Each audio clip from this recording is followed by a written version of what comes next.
Welcome to you all. Myself Raj Yadav and I am your English teacher. So dear students, today our topic is clothes.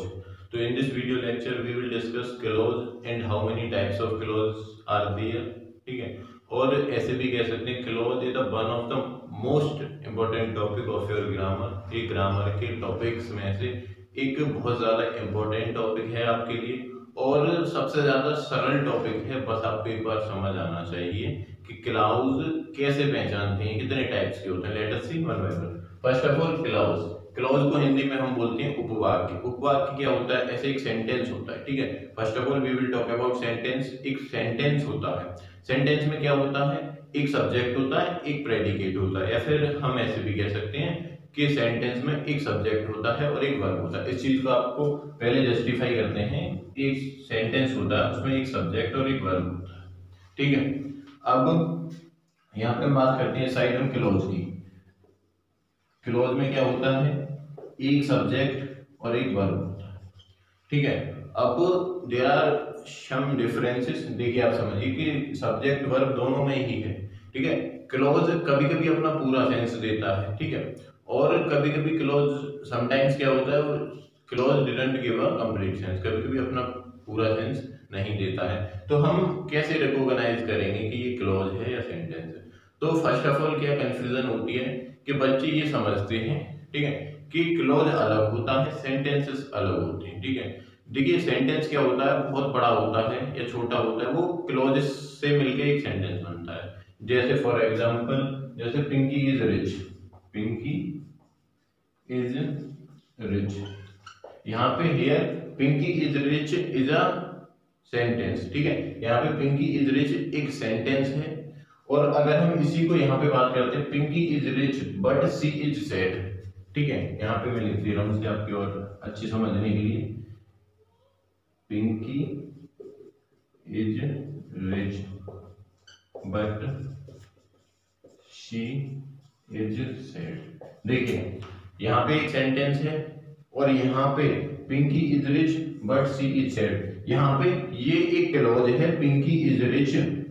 आया समझ में? यानी जब एक जो सेंटेंस होता है वो खाली एक ही दे रखा हो, समझ गया, तो उस कंडीशन में वो एक सेंटेंस होता है। जैसे पिंकी इज रिच, ये एक हमारा सेंटेंस हो गया, ठीक है। अब यहाँ पे हम बात करते हैं Pinky is rich but she is sad. तो यहाँ पे ये एक क्लॉज हो गया, पिंकी इज रिच और बट सी इज सैड, ये एक दूसरा क्लॉज हो गया, ठीक है।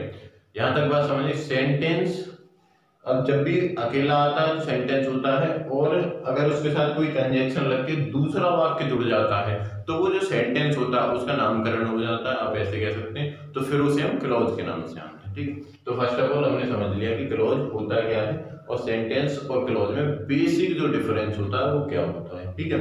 आगे clause a group of words, a group of words, एक वर्ड्स का ग्रुप होगा, form a part of sentence, एक सेंटेंस का पार्ट होगा। जैसे यहाँ पे पता है, देखिए क्लॉज यहाँ पे तो एक सेंटेंस है और यहाँ पे ये एक पार्ट है सेंटेंस का और ये एक पार्ट है सेंटेंस का।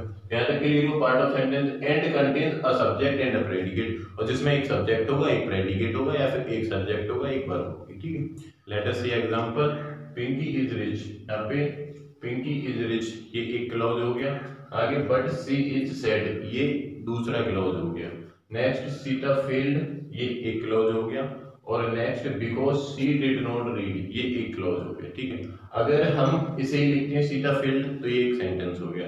हम पिंकी इज रिच लिखते हैं ओनली तो then Pinky is rich that is also a sentence. अगर हम इसे किसी कंजक्शन के साथ जोड़ देते हैं, ठीक है, तो ये एक क्लॉज का वर्क करता है। आप क्लॉज पढ़ने से पहले आप हमारी कंजक्शन की वीडियो जरूर देखिए, क्योंकि ये जो क्लॉज है ना, ये एक चेन टाइप होता है। तो अगर कंजक्शन आपको जितना अच्छा समझ में आ जाएगा उतना ही अच्छा आपको क्लॉज फिर तो अपने आप ही समझ में आ जाएगा, समझने की कोई जरूरत ही नहीं है। तो फर्स्ट ऑफ ऑल यहाँ होते हैं, तो हम बात करते हैं पिंकी इज रिच एक सेंटेंस है, but she is sad, sir क्या ये भी एक सेंटेंस है? नहीं, ये एक क्लॉज है, ध्यान रखना। अब दूसरी ट्रिक हम आपको बताएंगे अभी। यहाँ तक kinds of clause, there are three kinds of clause. Mainly जो क्लॉज होते हैं वो टू काइंड्स के होते हैं, लेकिन हम आपके लिए, ठीक है, आप और अच्छे से समझ सकें इसलिए हमने इसे थ्री पार्ट्स में डिवाइड किया है। There are three types of clause. First one is principal clause. Principal clause का ही दूसरा नाम होता है मेन क्लॉज। और इसी का ही तीसरा नाम होता है इंडिपेंडेंट क्लोज, यानी चाहे आप प्रिंसिपल क्लोज कह दो, चाहे आप मेन क्लोज कह दो, चाहे आप इंडिपेंडेंट क्लोज कह दो, ठीक है, चीज वही है। आगे दूसरा होता है कोऑर्डिनेट क्लोज और तीसरा होता है सबऑर्डिनेट क्लोज या डिपेंडेंट क्लोज। अब let us see one by one एक एक करके इनके बारे में समझते हैं। तो देखिए principal clause, main clause, independent clause, जैसा कि इसके नाम से ही पता चल रहा है कि ये जो क्लोज है, ठीक है, ये किसी अपना जो सेंस है प्रिंसिपल है, प्रिंसिपल किसी पे डिपेंड रहता नहीं रहता, तो जो प्रिंसिपल क्लोज है वो अपने आप में पूरा सेंस रखता है। जैसे देखिए पिंकी इज रिच, पिंकी अमीर है, सेंटेंस कंप्लीट हो गया, किसी पे डिपेंड है नहीं, अमीर है अमीर है। इन दैट कंडीशन ये हो गया हमारा प्रिंसिपल क्लोज या मेन क्लोज या फिर इंडिपेंडेंट क्लोज। आगे बट सी इज सैड, लेकिन वो उदास है, लेकिन वो सैड है, तो इसने पूरा तो सेंस नहीं दिया, लेकिन वो सैड है, तो ये वाला नहीं हुआ, ठीक है। दूसरा हम पढ़ते हैं कोऑर्डिनेट क्लोज। कोऑर्डिनेट क्लोज क्या है कि वे सारे के सारे क्लोज जो कोऑर्डिनेट कंजक्शन से जुड़े हुए होते हैं उन्हें हम कोऑर्डिनेट क्लोज कहते हैं। अभी आपको one by one principal clause, coordinate clause, subordinate हर किसी के कंजक्शन शो करेंगे और उन कंजक्शन को ही देखकर आप बता देंगे कि ये कौन सा क्लोज है, ठीक है। तो यहाँ पे देखिए बट सी इज सैड, तो यहाँ पे जो बट है, ठीक है, बट क्या है, एक कोऑर्डिनेट कंजक्शन है और ये कोऑर्डिनेट कंजक्शन से जुड़ा हुआ है, इसलिए ये वाला जो पार्ट हो गया ये हो गया हमारा कोऑर्डिनेट क्लोज, ठीक है। नेक्स्ट हम बात करते हैं सीता फेल। सीता फेल हो गई, बात कंप्लीट है, पूरा सेंस निकल रहा है, तो यहाँ पे सीता फेल्ड ये हो गया हमारा प्रिंसिपल क्लोज, ठीक है। आगे because she did not read, क्योंकि वो नहीं पढ़ी, तो ठीक है, तो यहाँ पे बिकॉज ये एक सबऑर्डिनेट कंजक्शन है, ठीक है, डिपेंडेंट कंजक्शन है। अभी हम आपको पूरी लिस्ट शो करेंगे और उसके बाद इन्हें वन बाय वन जब इनको डिटेल में करेंगे तो पूरी लिस्ट शो करेंगे। अभी आप बस इतना ध्यान रखिए, बिकॉज एक सबऑर्डिनेट क्लोज होता है और सबऑर्डिनेट कंजक्शन होता है, तो इसलिए ये वाला जो पार्ट है ये हमारा हो गया सबऑर्डिनेट क्लोज, ठीक है। यहाँ तक थोड़ा सा आपको बेसिक समझ में आया होगा कि सेंटेंस और क्लोज में क्या डिफरेंस होता है। आगे जो दूसरी ट्रिक आपकी है कि जो क्लोज, ठीक है, किसी भी कंजक्शन से नहीं जुड़ रहा हो वो सिर्फ और सिर्फ प्रिंसिपल क्लोज होगा।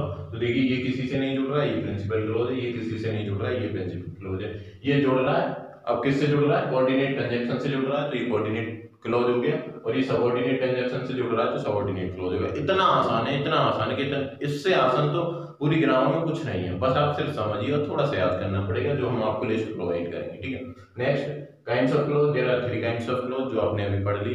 Late us see one by one. Let's move on first clause that is principal clause. जैसा कि मैंने आपको बताया था कि जो प्रिंसिपल क्लॉज जो होता है वो क्या होता है कि किसी भी कंजक्शन से जुड़ा हुआ नहीं होता है, वह अपना सेंस खुद रखता है, यानी दूसरे भी किसी क्लॉज पर वो डिपेंडेंट नहीं होता है। Let us see principal clause, a clause which make complete sense independently. एक ऐसा क्लॉज जो अपना पूरा सेंस रखता हो independently and stand by itself, और खुद ही, ठीक है। एग्जांपल देखते हैं, आई रिसीव्ड अ लेटर, मैंने एक लेटर रिसीव किया, तो क्या होगा principal clause.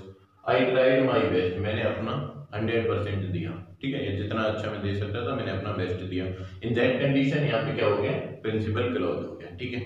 Next our is coordinate clause. Coordinate clause क्या होता है कि when a clause joined with a coordinate conjunction, जब एक क्लॉज कोऑर्डिनेट कंजक्शंस से जुड़ा हुआ होता है उसे हम कोऑर्डिनेट क्लॉज कहते हैं। ये आप कंजक्शन वाली वीडियो जरूर देखना, और नहीं भी आप देखते हैं तो इसके लिए हमने आपको एक लिस्ट बना के दे दी है, उसे आप बहुत आसानी से समझ जाएंगे। जैसे and, both dot and, as well as, no less than, not only but also, और either or, neither nor, otherwise else, but still yet, however, nevertheless, whereas, while, only, for, so, therefore, consequently, no sooner than, hardly, scarcely, ये, ठीक है।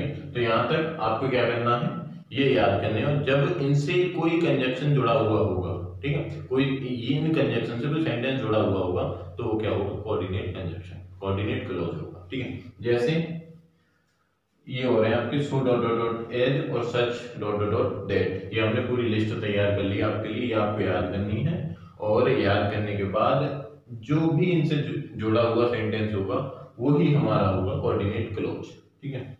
Ram is इल, राम बीमार है, तो in that condition Ram is ill किसी से जुड़ा हुआ नहीं है, तो ये क्या हो गया, प्रिंसिपल क्लॉज हो गया। आगे बट ही विल कम, लेकिन वह आएगा। तो यहाँ पे देखिए ये वाला जो क्लॉज है, ये वाला क्लॉज क्या कर रहा है, बट से जुड़ा हुआ है, और बट क्या है, एक कोऑर्डिनेट क्लॉज है, बट क्या है, एक कोऑर्डिनेट क्लॉज है। तो ये रख देखिए, बट एक कोऑर्डिनेट क्लॉज है, तो ये वाला जो सेंटेंस, ये वाला जो क्लॉज हो गया, ये हो गया हमारा कोऑर्डिनेट क्लॉज। नेक्स्ट ईदर और जब भी सेंटेंस इधर और से जुड़ा हुआ हो तो क्या होता है, कोऑर्डिनेट क्लॉज होता है। I went to Agra and, देखिए जहां भी एंड से जुड़ा हुआ होता है वो क्या होता है, कोऑर्डिनेट क्लॉज होता है। आगे एट द कमिंग टाइम, और जहां भी इधर और से जुड़ा हुआ होता है वो क्या होता है, कोऑर्डिनेट कंजक्शन होता है। तो हमने यहाँ तक कोऑर्डिनेट क्लॉज पढ़ लिया, कोऑर्डिनेट कंजक्शन भी पढ़ लिया, यानी ये कोऑर्डिनेट कंजक्शन होते हैं और इनसे कोई जुड़ता है तो वो कोऑर्डिनेट क्लॉज होता है। नेक्स्ट है हमारा सबऑर्डिनेट क्लॉज। सबऑर्डिनेट क्लॉज क्या होता है, वे सारे जो सबऑर्डिनेट कंजक्शन से जुड़े हुए होते हैं वो सबऑर्डिनेट कंजक्शन होते हैं। Let us see next is subordinate clause. Subordinate clause क्या होता है, मैंने आपको बताया था कि जो सबऑर्डिनेट क्लॉज होता है वो एक ऐसा क्लॉज होता है जिसका खुद का पूरा सेंस नहीं होता है, वो अपना पूरा सेंस करने के लिए किसी दूसरे क्लॉज पर डिपेंड होता है, उसे हम सबऑर्डिनेट क्लॉज कहते हैं। जैसे the clause which depends upon principal clause, ऐसा क्लॉज जो प्रिंसिपल क्लॉज पर अपने मीनिंग के लिए डिपेंड हो उसे हम सबऑर्डिनेट क्लॉज कहते हैं, ठीक है।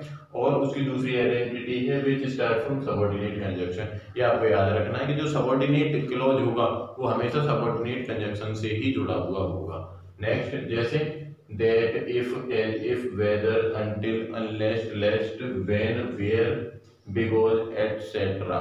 यानी ये सब आपको एक छोटी सी लिस्ट बना के दी गई है सबऑर्डिनेट कंजक्शन की। अगर आप इसे और भी अच्छा पढ़ना चाहते हैं तो आप कंजक्शन को पहले अच्छे से स्टडी कीजिए, तो आपको याद हो जाएंगे कौन कौन से सबऑर्डिनेट कंजक्शन है, और फिर जो सबऑर्डिनेट कंजक्शन से जो क्लॉज जुड़ेगा वो सबऑर्डिनेट क्लॉज होगा। जैसे I met the man, principal clause है ये तो, ठीक है। Who came yesterday, here who is a subordinate conjunction, और हु से ये वाला वाक्य, ये वाला क्लॉज जुड़ा हुआ है तो ये हो गया हमारा सबऑर्डिनेट क्लॉज, ठीक है। आगे आई सो शीला, मैंने शीला को देखा, प्रिंसिपल क्लॉज, ठीक है। When I was walking in the street, जब मैं गली में घूम रहा था, तो in that condition here we know that when is a subordinate conjunction. जब भी सबऑर्डिनेट कंजक्शन है तो ये वाला क्लॉज हो गया सबऑर्डिनेट क्लॉज, ठीक है। Next there are three kinds of subordinate clause. जो सबऑर्डिनेट क्लॉज होता है उसके थ्री टाइप्स होते हैं। फर्स्ट वन होता है noun clause, adjective clause, and third is adverb clause, ठीक है। Let us see one by one. First होता है हमारा नाउन क्लॉज। नाउन क्लॉज क्या होता है, a noun clause is a group of words, ठीक है। नाउन क्लॉज क्या होता है, एक ग्रुप ऑफ वर्ड होता है which contain a subject and a predicate, या फिर आप ऐसे कह सकते हैं कि जिसमें सब्जेक्ट और एक वर्ब होगा और वो एंड प्रेडिकेट और फिर and does the work of a noun, और एक नाउन की तरह वर्क करेगा, ठीक है। तो उसे हम नाउन क्लॉज कहेंगे। नाउन क्लॉज एक बार और देखते हैं कि अ ग्रुप ऑफ वर्ड होगा जिसमें एक सब्जेक्ट एक वर्ब होगा और वो नाउन की तरह रिएक्ट करेगा तो वो नाउन क्लॉज होगा। जैसे he expects that he will get a prize, ठीक है। तो देखिए यहाँ पे दैट लग रहा है और दैट होता है सबऑर्डिनेट क्लॉज, तो हमें सबऑर्डिनेट कंजक्शन, तो हमें ये पता चल गया ये वाला जो क्लॉज है ये सबऑर्डिनेट क्लॉज है, ठीक है। अब इसमें पता करते हैं नाउन क्लॉज कैसे है ये। तो देखिए ये एक्सेप्ट्स एक वर्ब है और ये that he will get a prize, ये पूरे के पूरा इस पे ऑब्जेक्ट की तरह वर्क कर रहा है और ऑब्जेक्ट में नाउन की तरह वर्क कर रहा है, तो ये वाला जो हो गया ये हो गया नाउन क्लॉज, ठीक है। आगे that the earth is round, यानी जमीन गोल है, इज नोन टू ऑल, यानी इज नोन टू ऑल, ठीक है। तो ये वाला देखिए दैट से शुरू हो रहा है, जब दैट से शुरू हो गया तो ये सबऑर्डिनेट कंजक्शन हो गया, ठीक है। तो हमें पता चल गया ये सबऑर्डिनेट कंजक्शन है। फिर ये इज नोन टू ऑल का सब्जेक्ट की तरह वर्क कर रहा है, ठीक है। सब्जेक्ट क्या होते हैं भाई, नाउन और प्रोनाउन होते हैं, तो जब ये सब्जेक्ट की वर्क कर रहा है तो ये हो गया हमारा नाउन क्लॉज, ठीक है। Next second type of subordinate clause that is adjective clause. Adjective clause क्या होता है, एडजेक्टिव को हम हिंदी में कहते हैं विशेषण, ठीक। तो देख लेते हैं अ ग्रुप ऑफ वर्ड्स, क्या होगा, एक ग्रुप ऑफ वर्ड होगा which contain a subject and predicate, सबकी तरह सब्जेक्ट और प्रेडिकेट होगा उसमें, और फिर and does the work of adjective, और एक एडजेक्टिव की तरह वर्क करेगा। इतना तो आप सभी जानते हैं, लेकिन इसकी एक ट्रिक होती है, रिकॉग्नाइजेशन होती है इसकी, कि जो एडजेक्टिव क्लॉज होगा, ठीक है, वो या तो रिलेटिव प्रोनाउन से शुरू होगा, जैसे who, that and, who that relative pronoun से शुरू होगा, एंड रिलेटिव एडवर्ब, और रिलेटिव एडवर्ब से शुरू होगा, जैसे वेयर, व्हेन एंड व्हाई। देखिए एडजेक्टिव क्लॉज पहचानना सबसे ही सरल है, या तो वो रिलेटिव प्रोनाउन से शुरू होगा हु या दैट से, या फिर रिलेटिव एडवर्ब से शुरू होगा वेयर, व्हेन एंड व्हाई, इनमें से किसी से भी, ठीक है। तो आइए देखते हैं। I met a boy, principal clause, किसी से नहीं जुड़ा है, इंडिपेंडेंट है बिल्कुल। दूसरा, अब यहां से ये जुड़ गया, तो ये हु क्या है, सबऑर्डिनेट क्लॉज है, हमें पता चल गया ये वाला वो सबऑर्डिनेट क्लॉज हो गया। सबऑर्डिनेट कंजक्शन से जो जुड़ा होगा वो सबऑर्डिनेट क्लॉज होगा, ठीक है। अब हमें ये पता करना है कि ये कौन सा क्लॉज है, ठीक है, नाउन क्लॉज है, एडजेक्टिव क्लॉज है, एडवर्ब क्लॉज है। तो मैंने आपको बताया था कि अगर ये रिलेटिव प्रोनाउन से जुड़ा हुआ हो हु से, तो रिलेटिव प्रोनाउन से जुड़ा हुआ है तो ये हो गया एडजेक्टिव क्लॉज। दूसरा, आई मेट अ बॉय की विशेषता बताई जा रही है कि जो इंग्लिश एकदम फ्लुएंटली बोलता था। तो यहाँ पे आप कई तरीकों से रिकॉग्नाइज कर सकते हैं कि which clause is this. Next is I have a dog, here I have a dog is a principal clause, and which is very faithful, यानी मेरे पास एक कुत्ता है जो बहुत ज्यादा फेथफुल है। तो पहली कंडीशन ये प्रिंसिपल क्लॉज हो गया। दूसरी कंडीशन ये सबऑर्डिनेट कंजक्शन हो गया, तो हमें पता चल गया ये सबऑर्डिनेट क्लॉज है। पहला, इसकी विशेषता बताई जा रही है कि कुत्ता कैसा है, तो वफादार है, तो ये एडजेक्टिव क्लॉज हो गया। एंड सेकंड टाइप, ये हमारा विच एक रिलेटिव प्रोनाउन होता है, तो जब ये रिलेटिव प्रोनाउन से शुरू होगा तो एडजेक्टिव क्लॉज हो जाएगा, ठीक है, सबसे सरल होता है इसे पहचानना। नेक्स्ट, अगर एडवर्ब क्लॉज, एडवर्ब क्लॉज क्या होता है, a group of word which contain a subject and predicate, एक ऐसा ग्रुप होगा वर्ड का जिसमें सब्जेक्ट और प्रेडिकेट होगा, या फिर सब्जेक्ट और एक वर्ब होगी, और वो ऐसा वर्क करेगा एक एडवर्ब की तरह। पार्ट्स ऑफ स्पीच आपने पढ़ा है तो आपको पता होगा कि एडवर्ब क्या होता है, जो वर्ब को मॉडिफाई करता है जनरली, ठीक है। Let us move on our example, let I shall wait here, that is a principal clause. Principal clause क्यों, क्योंकि ये किसी से जुड़ा हुआ नहीं है। नेक्स्ट, टिल यू रिटर्न, तो यहाँ पे क्या हुआ, टिल यू रिटर्न, ये एक एडवर्ब क्लॉज है यहाँ पे, क्योंकि ये वेट को बता रहा है, कि वर्ब को मॉडिफाई कर रहा है कि आई शैल वेट हियर, मैं यहाँ वेट करूंगा, टिल यू रिटर्न, तुम्हारे आने तक। तो वेटिंग वर्ब है, और कब तक वर्ब का वेट किया जाएगा, आपके आने तक, ठीक है। नेक्स्ट, स्ट्राइक द आयरन, यानी आयरन जो होता है लोहा, उस पे स्ट्राइक करना, व्हाइल इट इज हॉट, यानी जब वो लोहे, इसका हिंदी सेंस है कि लोहे पे स्ट्राइक करना, यानी जब हथौड़ा मारते हैं तो व्हाइल इट इज हॉट, जब वो गर्म होता है, ठीक है। तो यहाँ पे व्हाइल एक सबऑर्डिनेट कंजक्शन है, तो इससे पता चल गया कि ये हमारा सबऑर्डिनेट क्लॉज हो गया, ठीक है। अब दूसरे नंबर, स्ट्राइक द आयरन, ये स्ट्राइक को मॉडिफाई कर रहा है वर्ब को, व्हाइल इट इज हॉट, तो यहाँ पे ये क्या कर रहा है, एक एडवर्ब क्लॉज की तरह वर्क कर रहा है।